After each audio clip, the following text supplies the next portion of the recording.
Well, for many, it has become more difficult to find cleaning supplies while out shopping for groceries. But as KPLC's Sydney Roberts reports, a Louisiana business is hoping to fill that void with Operation Disinfect to Protect.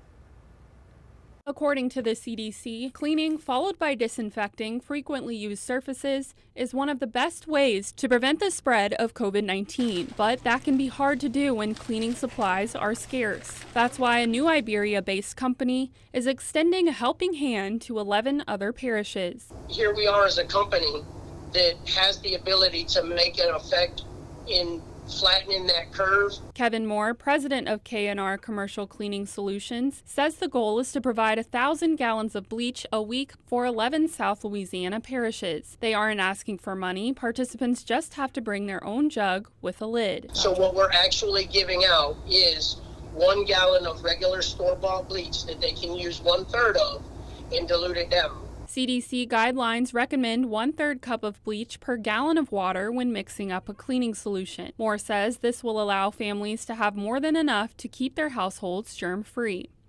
Assistant technician Clayton Trahan says they also want to help disinfect schools. Not only the high schools, the elementary schools, middle schools, where all the kids play. It's the best time right now to go ahead and clean those, or not clean those, but just sanitize and disinfect at the least. Moore is encouraging people to reach out to local leaders. I've reached out to quite a few, but we're just kind of waiting. And the best response is to have the community, you guys, say, hey, we want this in our community. We can't find bleach on the store.